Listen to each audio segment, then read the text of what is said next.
Doctor Ambedkar 1891వ సంవత్సరం April 14వ తేదీన central ఇండియాలోని మౌ అనేటువంటి ప్రదేశంలో ఒక అస్పృశ్య కుటుంబంలో జన్మించడం జరిగింది.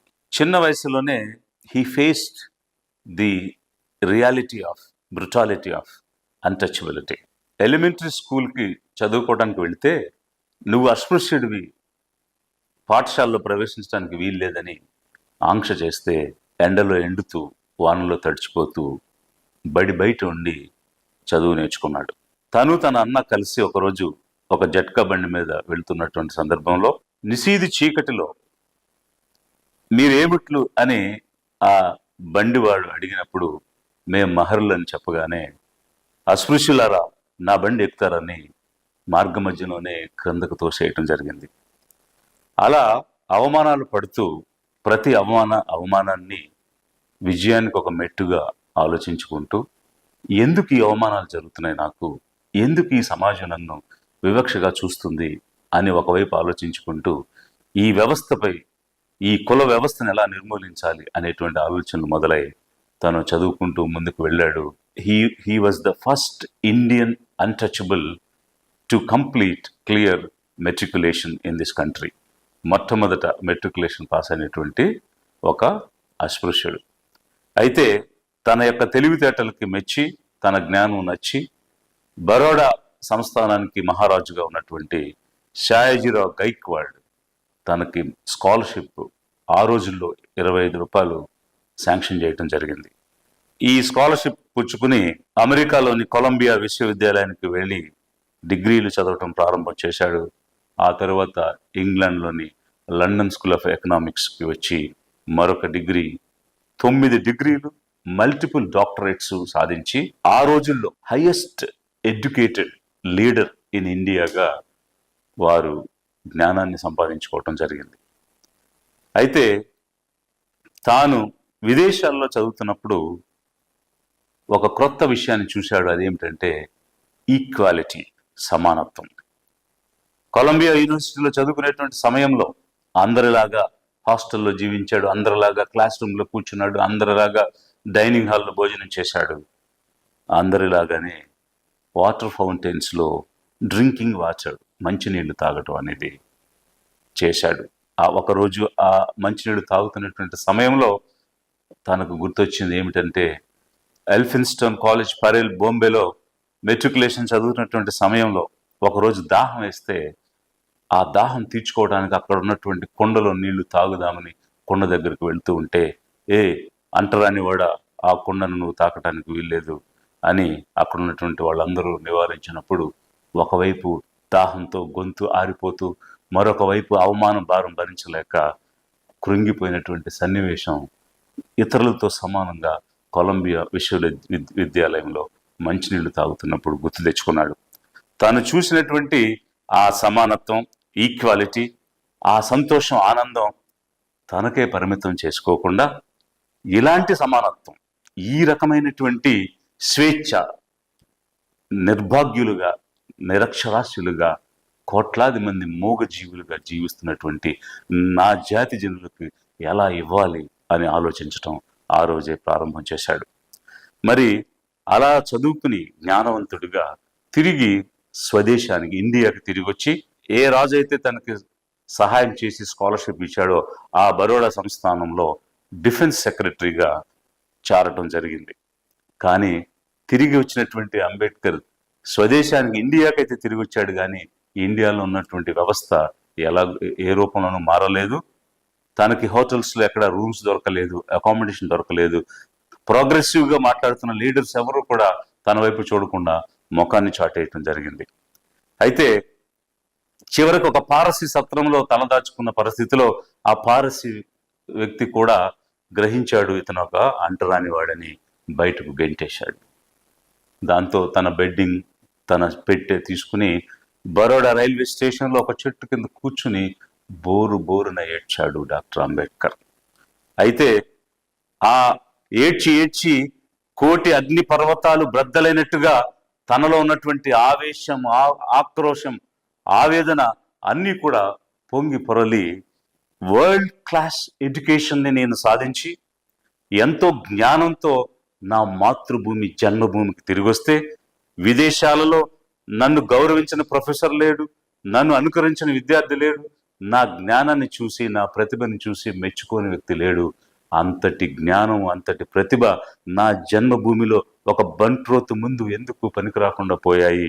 ఇదేనా నా స్వదేశం, నా జాతి, నా ప్రజలు నాకు ఇచ్చే గౌరవం అంటూ ఆలోచించి, మరి ఇంత జ్ఞాన సంపద కలిగి ఇంత గొప్పగా వచ్చినటువంటి వ్యక్తిని నాకే ఇంతటి అవమానం జరిగితే, తరతరాలుగా వేల సంవత్సరాలు బానిసత్వంలో మగ్గిపోతూ నోరు విప్పి మాట్లాడలేని కోట్లాది మంది మూగజీవుల పరిస్థితి ఏమిటి? కాబట్టి ఇక మీదట నేను నా కోసం కాదు జీవించేది, ఈ అణగారిన వెనుకబడిన వర్గాల విముక్తి కోసం జీవించాలని ఒక నిర్ణయం తీసుకుని అప్పటి నుంచి ప్రజా జీవితం పోరాటం ప్రారంభం చేశాడు. 1927లో పబ్లిక్ ట్యాంక్ చెరువు అయినటువంటి మహద్ చెరువులో మంచినీళ్లకు నిరాకరిస్తున్నటువంటి సమయంలో వేల మంది అస్పృశ్యులతో కలిసి మహద్ సత్యాగ్రహాన్ని నిర్వహించి వేలాది మంది ఆ చెరువులు దిగి దోషులతో నీళ్లు తీసుకుని తాగి అప్పటి వరకు ఉన్నటువంటి ఈ కుల వ్యవస్థ నిర్మించినటువంటి ఆంక్షంని బ్రేక్ చేస్తూ సింబాలిక్ గా ఆ రోజు నీళ్లు తాగితే, అక్కడున్నటువంటి అప్పర్ కాస్ట్ పీపుల్ ఏం చేశారు అని అంటే, ఆవు మూత్రం, ఆవు పేడ తెచ్చి ఆ చెరువులో కలిపి అస్పృశ్యులతో మలినమైపోయిన చెరువుని శుద్ధి చేశామని చెప్పడం జరిగింది. సో ఈ ఒకవైపు స్వతంత్ర పోరాటం నడుస్తూ ఉంది. గాంధీ, అంబేద్కర్, అప్పుడున్నటువంటి నాయకులంతా భారత స్వాతంత్రం కోసం పోరాటం చేస్తున్నటువంటి సమయంలో కొన్ని విషయాలలో డాక్టర్ అంబేద్కర్కి, మహాత్మా గాంధీకి కొన్ని విభేదాలు వచ్చాయి. ఈ కుల వ్యవస్థ ఇలాగే ఉండాలి, కానీ ఆ అంటరాని తనాన్ని నిర్మూలించాలి, వీళ్ళు దేవుని బిడ్డలు అంటూ వ్యవస్థలోనే సంస్కరణ రావాలని గాంధీ చెప్తూ ఉంటే, కుదరదు, సమూలంగా annihilation of cost is the only answer, సమూలంగా ఈ కుల నిర్మూలన జరగాలి అని అంబేద్కర్ వాదించడం, విభేదించడం జరిగింది. అయితే 1931లో రౌండ్ టేబుల్ కాన్ఫరెన్స్కి వెళ్ళినప్పుడు లండన్లో ఆస్తి కానీ విద్యతో కానీ సంబంధం లేకుండా యూనివర్సల్ ఫ్రాంచైజ్, వయసు వచ్చిన ప్రతి వ్యక్తికి ఓటు హక్కు ఇవ్వాలని అంబేద్కర్ వాదించి ఓటు హక్కుని సాధించాడు. అదే సమయంలో మహమ్మద్ అలీ జిన్నా ముస్లిం లీగ్ తరపున వెళ్ళి వారికి సపరేట్ ఎలక్టరేట్స్, మైనారిటీస్ కావాలన్నప్పుడు, ఈ అస్పృశ్యులు కూడా 5వ వంతు ఉన్నారు, వీరికి కూడా సపరేట్ ఎలక్టరేట్ ఉండాలి, వాళ్ళకు కూడా సపరేట్ రిప్రజెంటేషన్ కావాలి ఆ జాతుల నుంచి అని చెప్పినప్పుడు మెక్డొనాల్డ్ ఒక అవార్డుని, కమ్యూనల్ అవార్డుని ఇవ్వటం జరిగింది.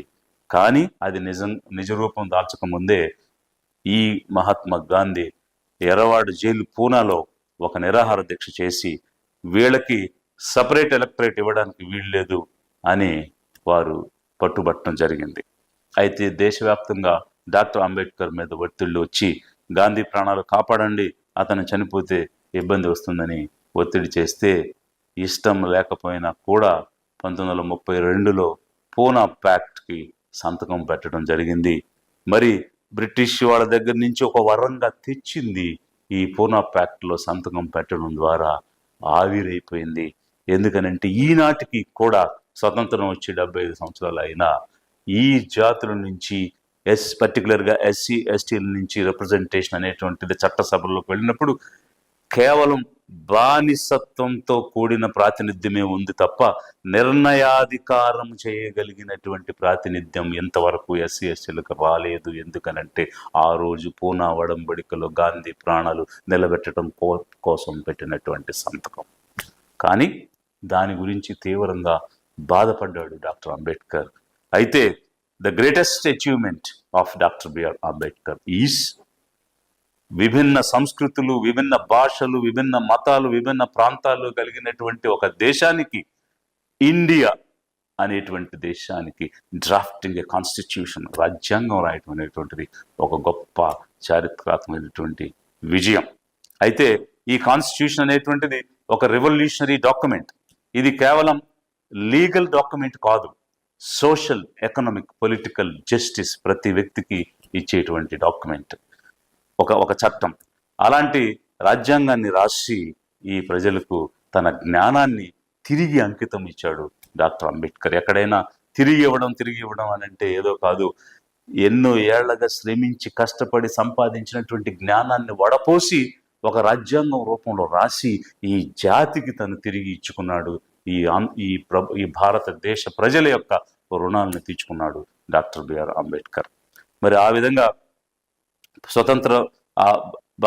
స్వతంత్రం వచ్చేటువంటి సమయంలో రాజ్యాంగ సభలో అనేక రకాలైనటువంటి వాదనలు చేస్తున్నప్పుడు ఒక ప్రోగ్రెసివ్ ఐడియాలజీతో తను ప్రవేశపెడుతున్నటువంటి ప్రతి సంస్కరణని కన్జర్వేటివ్ ఎలిమెంట్స్ క్రిటిసైజ్ చేయటమే కాకుండా అపోజ్ చేస్తూ ఉన్నా కూడా ప్రతివాద భయంకరుడిగా వాదనలు వినిపించి అవతల వాడిని ఒప్పించి ఈ ప్రాథమిక హక్కుల దగ్గర నుంచి directive principles of state policy అనేటువంటి రకరకాల అంశాలు రాజ్యాంగంలోకి తీసుకురాగలిగాడు. ఫస్ట్ లా మినిస్టర్ ఆఫ్ ఇండియాగా నెహ్రూ క్యాబినెట్ లో ప్రమాణం చేసిన తర్వాత రోజు కష్టపడి పనిచేస్తూ 18 గంటలు రోజుకి శ్రమించి స్త్రీలకు సమాన హక్కులు ఇవ్వాలి, వంశపారంపర్యమైన హక్కులు ఇవ్వాలనేటువంటి ఒక radical reformation Hindu code bill ద్వారా తీసుకురావడం జరిగింది.